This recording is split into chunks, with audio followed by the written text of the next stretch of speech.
अस्सलाम वालेकुम फ्रेंड्स, आप देख रहे हैं हमारा यूट्यूब चैनल अलमक्का टेक एंड बिजनेस हब। आज की इस वीडियो में हम आपसे शेयर करते हैं रोज़ाना की बुनियाद पर कारोबारी मार्केट से में मौसूल होती हुई अहम तरीन खबरें, दुनिया की तेज़ी से बदलती हुई इकोनॉमी और उस पर हमारा तजिया।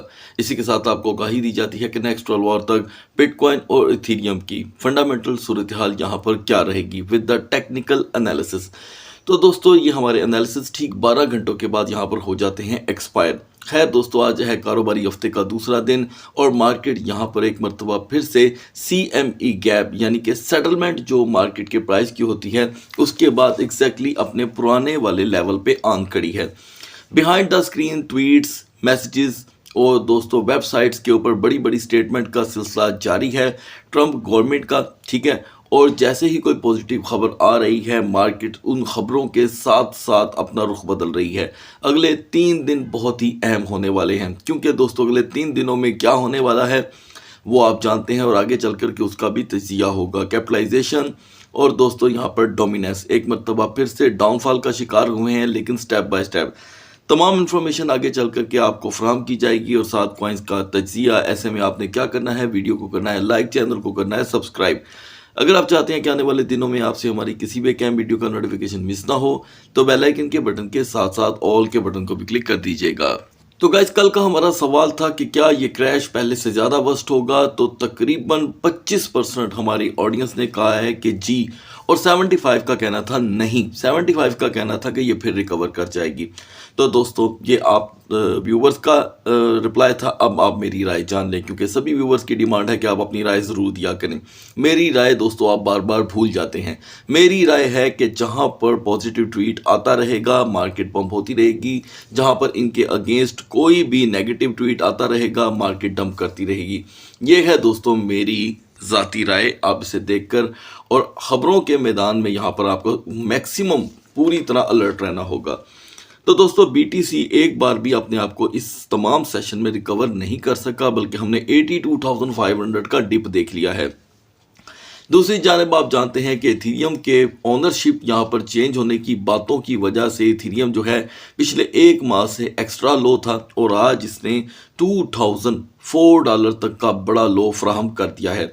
हमारी एक बड़ी ऑडियंस जो इंतज़ार में है कि ये 2000 को ब्रेक करेगी। तो दोस्तों, हमेशा की तरह याद रखिएगा कि अभी हमने जो रिसेंट जितनी भी यहाँ पर बाइंग की थी उसने हमें प्रॉफिट दे दिया है, क्योंकि अगर आपने 2500 या 2400 के बाद स्टेप्स में बाइंग की थी तो कल यानी कि इतवार की मिडनाइट जो थी उसमें जो पंप आया 2550 तक का, उसमें आपकी वो सारी प्रॉफिट में तब्दील हो चुकी थी। तो मैं हमेशा कहता हूँ कि स्पोर्ट ट्रेडर हो या फ्यूचर ट्रेडर, अपने मौके को, अपने प्रॉफिट को हाथ से जाने मत दिया करें। ये अभी मार्केट इसी तरह चल रही है। अच्छा, अब ये खाली इस मार्केट का मसला नहीं है।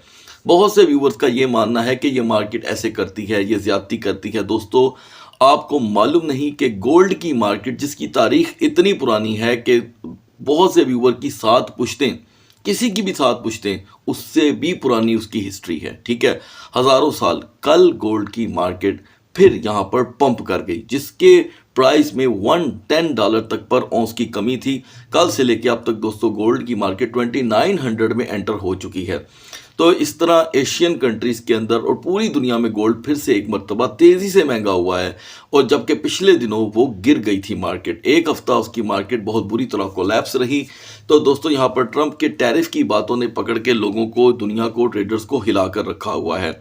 और जाहिर बात है, अमेरिका में जब हुकूमतें चेंज होती हैं तो स्टॉक मार्केट हो, मादनियात हो और कमोडिटीज़ हो, इनके प्राइसेस लाजम हिल जाया करते हैं। तो अब खाली ट्रंप की स्टेटमेंट नहीं दोस्तों, दूसरी जानिब उनके जो बेटे हैं एरिक, वो भी मार्केट में जो है स्टेटमेंट्स देकर मार्केट को यहाँ पर वॉलेटिलिटी का बाइस बना रहे हैं। तो ये जाने अनजाने में ये चीज़ें दोस्तों मार्केट में होती रहती हैं। BTC इथीरियम को लास्ट में डिस्कस करेंगे। अब आते हैं XRP पे। XRP का दोस्तों कल से लेके अब तक सिर्फ डंप ही हमने देखा है। ये XRP जब पंप हुआ था तो ये 2.05 पे था। मैं समझता हूँ अभी भी XRP के अंदर एक पोटेंशियल मौजूद है, ठीक है। और ये अभी अगर नेक्स्ट कोई लेवल हमें डिप का देता है तो 2.05 यानी कि 2.05 एक नेक्स्ट लेवल रहेगा सपोर्टर के लिए। दूसरी जानिब दोस्तों, मैंने सोलाना को मिडनाइट में इग्नोर कर दिया था, ठीक है, आप बहुत अच्छे से जानते हैं। BNB को डिस्कस किया था। BNB की हमारी सपोर्ट थी 575 ठीक है, और रेजिस्टेंस थी 590 की। आपको बताया गया था कि ये 575 को भी ब्रेक कर देगा क्योंकि मोमेंटम लो का है। एनीवे हमने 547 के लो के बाद अब इसमें मुसलसल रिकवरी देखी है। अलबत्ता जिन्होंने 575 से या 590 से यहाँ पर शॉर्ट के लिए अप्लाई किया उनको एक ट्रेड मिली है नेक्स्ट 12 आवर के लिए।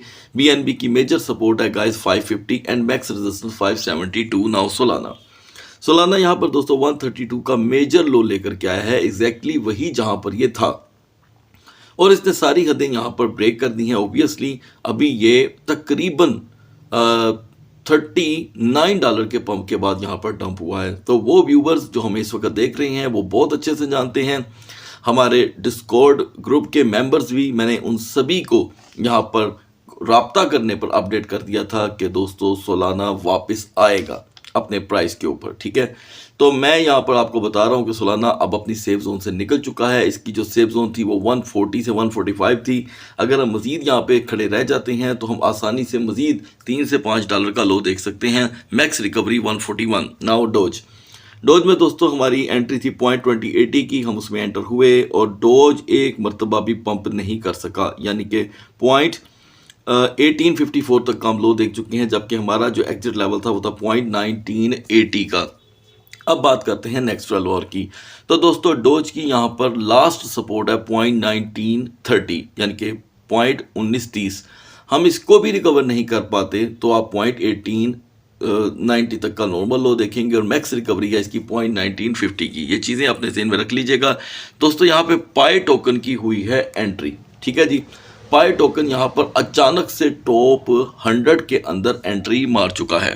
तो बेतहाशा व्यूवर्स की डिमांड के ऊपर जी के पाई के ऊपर आप लाजम नज़रसानी करते रहें। देखें गाइस, पाई की एंट्री हुई है सीधा टॉप 100 में 11th रैंक के ऊपर। अब 11th रैंक में हमने देखना यह है कि आखिर इसकी कैपिटलाइजेशन कितनी बड़ी है। देखिए गाइस, इसकी कैपिटलाइजेशन जो थी वो तकरीबन 10 बिलियन पे आ चुकी थी, अचानक 12.5 बिलियन पे आई है। तो एक बड़ी कम्युनिटी इसमें एंटर हुई है, ठीक है। तो यहाँ पर पाई जो है वो अक्सर कब पंप कर रहा है, जब मार्केट क्रैश कर रही है। ये बात याद रखिएगा, ये थोड़ा सा मार्केट सिग्नल होता है, टिप होती है, इसके ऊपर आपने खुद ड्यू डिलिजेंस करनी होती है। मुझे ऐसे लगता है कि पाई जब मार्केट नॉर्मल वर्क करती है तो ये क्रैश कर जाता है, और जब मार्केट क्रैश करती है तो ये सब संभल जाता है। अभी फिलहाल ये 1.65 से 1.90 के दरमियान अपनी सपोर्ट एंड रेजिस्टेंस बना के बैठा हुआ है। आप दोस्त जानते हैं कि पाई इस वक्त फ्यूचर ट्रेड में भी अवेलेबल है बिटगेट एक्सचेंज पर, तो लिहाजा आप इसे सोच समझ के इसे अच्छी अर्निंग का बाइस बना सकते हैं। नाउ लिंक दोस्तों, लिंक में आपको बताया गया था कि हमारी सेफ जोन है 15.80। लिंक दोस्तों 15.60 से ऊपर नहीं जा सका, और आपको बताया गया था कि हम 15.10 का एक नॉर्मल लो देखेंगे। यहाँ पर लिंक एक्स्ट्रा लो कर चुका है। स्टिल इसकी सेफ जोन है दोस्तों 14.10 14.10। हमारी 14.10 में एंट्री होना इतना ज़रूरी है जो इसको सेव कर देगा। अगर हम नहीं एंटर होते तो 13.60 तक का एक डिप नॉर्मली आ जाएगा। कुछ व्यूवर्स की डिमांड थी कि सुई is too much under value at this moment. तो दोस्तों बिल्कुल ये 80 सेंट तक गिर गया है 12 बिलियन की मार्केट कैप के बाद। तो मैं समझता हूं कि अगर आप लॉन्ग टर्म होल्डर हैं, लॉन्ग टर्म, ज़रा गौर से सुन लीजिएगा, तो सुई यहाँ पर आपको पहला मौका देता है एंट्री का, लेकिन 3 स्टेप अपने जेहन में रखिएगा। अब आते हैं दोस्तों LTC पे। याद रखिएगा 12 आवर की हमारी ये जो वीडियो होती है इसमें मैंने आपके साथ लॉन्ग टर्म के लिए XRP के बाद अगर कोई टोकन शेयर किया है तो वो यहाँ पर सुई है, क्योंकि ये दोनों दोस्तों बहुत ज़्यादा फंडामेंटल स्ट्रॉन्ग है। नाउ LTC, जहाँ पर LTC 110 को ब्रेक करेगा हम इसमें बड़ा क्रैश देखेंगे। दोस्तों ये मेरी मिडनाइट की वीडियो की स्टेटमेंट थी, और इस वक्त जो LTC है वो बुरी तरह यहाँ पर क्रैश कर चुका है, ठीक है जी। और अब इसकी आखिरी होप रह गई है 102 की। मैं समझता हूँ कि ये 102 को प्रोटेक्ट कर लेगा। आप यहाँ पर LTC को फ्यूचर के लिए यूटिलाइज कर सकते हैं बहुत आसानी से। तो जो दोस्तों यहाँ पे करंट सिचुएशन बन रही है, आप अपनी ट्रेड को ऑटो बोर्ड के हवाले या ऑटो ट्रेड के हवाले नहीं छोड़ सकते। आपको यहाँ पर 100% मैनुअल ट्रेड करनी होगी, ठीक है। तो यहाँ पर दोस्तों LTC जो है आपको मौका देता है एंट्री का 100 से या 102.50 से, और यहाँ पर हमारा जो टेक प्रॉफिट बन रहा है वो है 105 का, मैक्सिमम 107 का, और स्टॉप लॉस हमारा यहाँ पर होगा 95 का, ठीक है जी। 5 to 10x की आप ये ट्रेड यूटिलाइज कर सकते हैं बायडेफाई एक्सचेंज पर, ठीक है। और अगर आपने एक्यूरेसी फॉलो करनी है पूरे एनालिसिस की तो यकीनन आप बिटगेट पे अपनी एनालिसिस को जो है मैच कर सकते हैं। तो दोस्तों इससे पहले कि हम आगे बढ़ें, हमारा आज का सवाल है दोस्तों कि क्या आपको लगता है कि इथीरियम जो है 1000 तक जा सकता है? क्योंकि बहुत से व्यूवर ने कुछ खबरें इकट्ठी की हुई हैं और उनका कहना है जी कि ये 1000 तक का डिप दे सकता है। मेरी ज़ाती राय क्या है दोस्तों, ये मैं आपके सवालों का जवाब आने के बाद आपसे डिस्कस करूंगा। Anyway, now polka dot. तो दोस्तों पोल्का डॉट, जिसकी हमारे पास इस वक्त किसी स्टेप की बाइंग मौजूद नहीं थी, मैं समझता हूँ डॉट हमें यहाँ पर 4.20 की फर्स्ट स्टेप देता है स्पोर्ट ट्रेडर के लिए। काफ़ी स्ट्रॉन्ग प्रोजेक्ट है और काफ़ी ज़्यादा लो पे है। उसके बाद दूसरी प्रोडक्ट है हमारे पास BGP। 4.40 की एक अच्छी अपॉर्चुनिटी आपके पास है और आप देख रहे हैं कि BGP इस मार्केट में अपने आप को सर्वाइव कर रहा है, मुसलसल सर्वाइव कर रहा है। तो नेक्स्ट स्टेप इसका 3.50 का है, लिहाजा अगर 4.70 का आपको अचानक बूस्ट मिलता है तो आप BGP से एग्जिट ले सकते हैं। दोबारा डिप में बाय करने में तो कोशिश करें इस मार्केट के अंदर ज़्यादा से ज़्यादा सपोर्ट के अंदर रहें। फ्यूचर से दोस्तों थोड़ा सा परहेज करें अगर आप प्रो लेवल के ट्रेडर नहीं हैं। यूनिस्वैप का दोस्तों मिडनाइट में मैंने आपके साथ एक फ्यूचर का सिग्नल शेयर किया था। हमारी एंट्री थी 7.55 से 7.45 और आपको बताया गया था कि आप टेक प्रॉफिट 7.30 का रख लें। 100% यहाँ पर यूनिस्वैप ने हमें हाई दिया 7.49 का, लो रहा 6.60 का। मैं उम्मीद करता हूँ कि आपने एक अच्छी ट्रेड जनरेट कर ली है।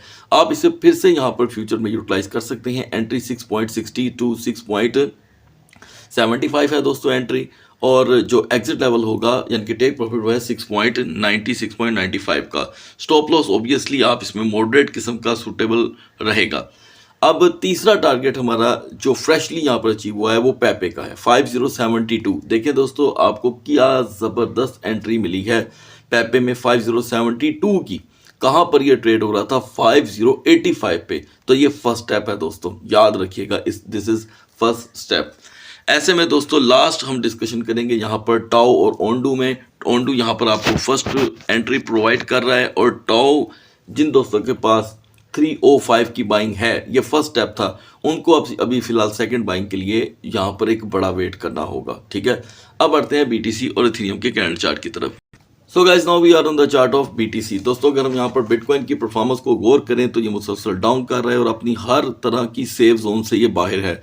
92,800 कल तक जो इसकी सेफ जोन थी वो अब ख़त्म हो गई। अब इसकी सेफ जोन दोस्तों कोई नहीं रही। अलबत्ता एक स्ट्रॉन्ग पॉइंट है वो मैं डिस्कस कर लेता हूँ। ये टेम्पररी है क्योंकि मार्केट का उतार चढ़ाव इतना तेज़ है कि कोई सपोर्ट नहीं है, कोई रेजिस्टेंस नहीं है।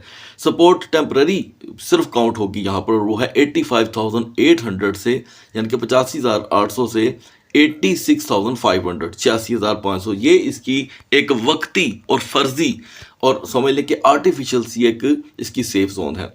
यहाँ पर आ जाती है तो मार्केट मज़ीद क्रैश होने से बच सकती है। अगर हम बिहाइंड द स्क्रीन जाते हैं तो यहाँ पर मुसलसल एक बेरिश मोमेंटम है जो डिस्कस करने के काबिल इसलिए नहीं है कि आप ऑलरेडी देख चुके हैं।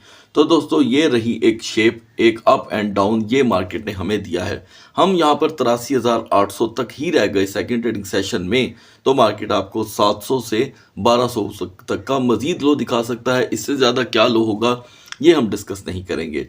एनीवे दोस्तों ये दोनों सूरत हाल आपके सामने है, सेफ जोन भी और वीकर जोन भी, और इन दोनों से मार्केट अभी तक आगे पीछे नहीं हो पा रही। इन चीज़ों से आपका माइंड हो जाता है क्लियर। मैं फिर आपसे रिक्वेस्ट करूंगा कि ये 3 दिन बड़े ज़बरदस्त वोलेटाइल हैं, बहुत ही ज़्यादा।